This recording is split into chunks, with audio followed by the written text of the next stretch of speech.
Hi friends, welcome to నాటు వైద్యం. ఈ రోజు మనం ఇంపార్టెన్సీని తగ్గించే అంటే నపుంసకత్వాన్ని తగ్గించే ఒక సులువైన అద్భుతమైన చిట్కా గురించి మనం తెలుసుకుందామండి. చాలా మంది కూడా ఇప్పటికీ ఇంపార్టెన్సీ గురించి కానివ్వండి, లేదంటే ఎరెక్టైల్ డిస్ఫంక్షన్ గురించి కానివ్వండి, చాలా రకాలైనటువంటి వీడియోస్ తీస్తూనే ఉన్నానండి రెగ్యులర్ గా. అయినా కూడా చాలా మంది కూడా ఈ సమస్యలతో బాధపడుతూ వీటి నుండి బయటపడలేకపోతున్నారు. నేను సాధ్యమైనంత వరకు ఎన్ని చిట్కాలు దొరికితే అన్ని చిట్కాలు మేము ముందుకు తీసుకురావడానికి ప్రయత్నం చేస్తూనే ఉంటాను. అందులో భాగంగానే ఈ రోజు కూడా నపుంసకత్వాన్ని అంటే ఇంపార్టెన్సీని తగ్గించి రక్త ప్రసరణ, అంగం పైన రక్త ప్రసరణ పెంచి, బాడీ కావాల్సినటువంటి స్టామినాను పెంచి, ఎరెక్టైల్ డిస్ఫంక్షన్ అంగస్తంభన సమస్యల్ని క్యూర్ చేసే ఒక సులువైన అద్భుతమైన చిట్కా తీసుకొస్తామండి. ఈ చిట్కా వచ్చేసి మీకు పటుత్వాన్ని పెంచడానికి, శారీరక బలాన్ని కూడా పెంచడానికి చాలా అద్భుతంగా ఉపయోగపడుతుంది. సో ఈ చిట్కా చాలా చాలా సింపులే అండి, అండ్ చాలా ఎఫెక్టివ్. చిన్న లాజిక్ ఉంటుంది, ఆ లాజిక్ మాత్రం మిస్ కాకుండా చూసుకోండి, ఓకేనా. సో దీనికి కావాల్సిన ఒక గ్లాస్ తీసుకోండి, ఒక సుమారుగా మాల్ జ్యూస్ గ్లాస్ అంత గ్లాస్ తీసుకోండి, లేదంటే టీ గ్లాస్ అయినా పర్వాలేదు. దానిలో ఒక చెంచాడు తేనె కలిపేసేయండి. ముందే చెంచాడు తేనె, ఒక చిటికెడు పచ్చకర్పూరం మెత్తగా దంచి, ఒక చిటికెడు పచ్చకర్పూరము, ఒక చిటికెడు వెలిగారం, ఈ మూడు ఆల్రెడీ ఒక గ్లాస్ లో పెట్టేసేయండి. ఓకే, ఒక చిన్న టీ గ్లాస్ తీసుకొని పచ్చకర్పూరము, వెలిగారము, అదేవిధంగా ఒక చెంచాడు తేనె అందులో వేసి బాగా కలిపేసేయండి. తర్వాత మనం ఏం చేయాలంటే ఆవు పాలు కానీ గేదె పాలు కానీ మీ ఇష్టం. మీకు ఆవు పాలు దొరికితే శ్రేయస్కరం. ఆవు పాలు చాలా చాలా శ్రేయస్కరం. తల్లి పాల తర్వాత అంతటి శ్రేయస్కరమైనవి కేవలం ఆవు పాలు మాత్రమే.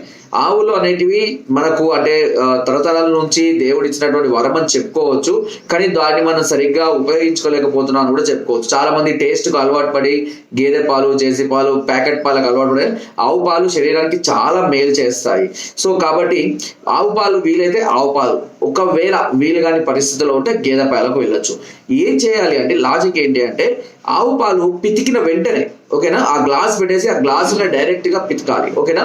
ఇలా పితికిన వెంటనే ఒక గ్లాసు నిండగానే అది కలిపేసి వెంటనే ఆ రోగికి తాగిచ్చేసేయాలి. అదేవిధంగా గేదె పాలైన అంతే. అవి చాలా మంది అడుగుతుంటారు, సార్ పచ్చి పాలు కదా, మరి ఏమైనా వాతత్వాన్ని కలిగిస్తాయా, ఏదైనా శరీరానికి కీడు చేస్తాయని అడగచ్చు. పాలు అనేటివి చల్లారు, ఎందుకనంటే వేడిగా ఉంటాయి. ఎప్పుడైతే మనం వేడి పాలు పిండుతామో పాలు పిండుతామో అప్పుడు ఆ పాలు వేడిగా ఉంటాయి.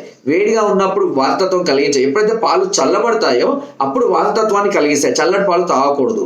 అందుకనే మనం పాలు తేగానే ఏం చేస్తాము, గిన్నెలో పెట్టి వేడి చేస్తాం. అలా వేడి చేయడం వల్ల దాని యొక్క వాతతత్వం అనేది విరుగుడు అయిపోతుంది. ఈవెన్ చంటి పిల్లలు తాగే తల్లిపాలు కూడా గోరువెచ్చగా ఉంటాయి. అందుకే పిల్లలు మామూలు చల్లటి పాలు పోస్తే తాగరు, వేడి పాలు ఉన్నా కూడా తాగరు. గోరువెచ్చని పాలు ఉంటే మాత్రమే తాగుతారు. సో అదే విధంగా ఆవు నుండి కానివ్వండి, గేదె నుండి కానివ్వండి, పితికిన వెంటనే పాలు గోరువెచ్చగా ఉంటాయి.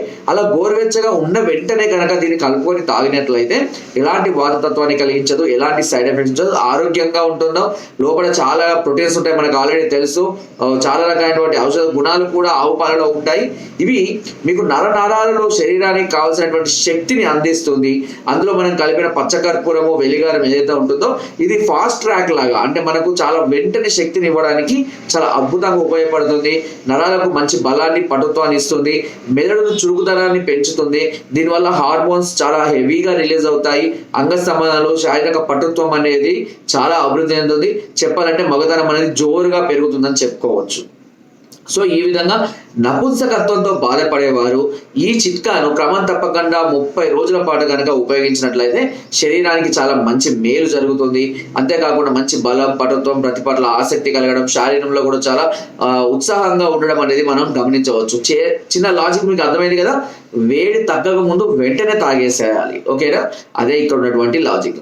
సో ఇది చేసే సందర్భాల్లో నాన్ వెజ్ కానివ్వండి, డ్రింకింగ్, స్మోకింగ్, పొగోత్పత్తులు కానీ, పచ్చళ్ళు, పులుపు పచ్చళ్ళు కానివ్వండి, సాంబారు, చట్నీలు అంటే పులుపు తత్వం కలిగించేటువంటి చింతపండు, ఇట్లాంటివి కూడా పూర్తిగా అవాయిడ్ చేయాల్సి ఉంటుంది. అండ్ రెగ్యులర్గా మంచి ఆసనాలు, వ్యాయామము, యోగా, మెడిటేషన్ చేసుకొని ఇంకా మరింత ఆరోగ్యానికి మంచి చేస్తుంది, ఓకేనా. ఇది వీడియో అండి.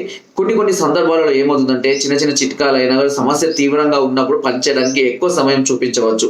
చిట్కాలు అంటే చాలా స్వల్పకాలిక ప్రభావంతో స్టార్ట్ అవుతూ ఉంటుంది, కానీ మీ సమస్య తీవ్ర రూపాలు దాల్చేదాకా వెయిట్ చేయకూడదు. ఎప్పుడైతే సమస్యను మీరు స్టార్టింగ్ లోనే గుర్తిస్తారో వెంటనే దాని పరిష్కారాన్ని అందుకోవాలి మనం. సో ఆ విధంగా వెంటనే పరిష్కారాన్ని తీసుకున్నట్లయితే ఇలాంటి చిట్కాలు చాలా అద్భుతంగా పనిచేస్తాయి. ఒకవేళ సమస్య తీవ్రంగా ఉంటే కనుక ఒకసారి మమ్మల్ని సంప్రదించండి. దీని కొరకు కింద స్క్రోల్ నెంబర్స్ కి ఫోన్ ద్వారా, వాట్సాప్ ద్వారా లేదా కింద డిస్క్రిప్షన్ లో ఉన్న మా యొక్క అడ్రస్ లో నేరుగా వచ్చి మమ్మల్ని సంప్రదించి మీ అన్ని రకాల సమస్యలకు సలహాలని, సూచనలు, మెడిసిన్స్ కూడా పొందవచ్చు. అండ్ ఒకవేళ మీరు రాలేని పరిస్థితుల్లో ఉంటే కొరియర్ ద్వారా కూడా మెడిసిన్ తెప్పించుకునే అవకాశం నాట్ వేర్ జాబ్ మీకు మొదటి నుండి కూడా అందిస్తుంది. నా వీడియో అయితే తప్పకుండా లైక్ చేయండి, షేర్ చేయండి అండ్ సబ్స్క్రైబ్ చేయడం మాత్రం అస్సలు మర్చిపోకండి. కింద డిస్క్రిప్షన్ మన గ్రూప్ లింక్ ఉంది, లింక్ ద్వారా జాయిన్ అవ్వండి. మరిన్ని అద్భుతమైన చిట్కాలని అందరూ ఎప్పటికప్పుడు పంపిస్తూనే ఉంటాం. Thank you.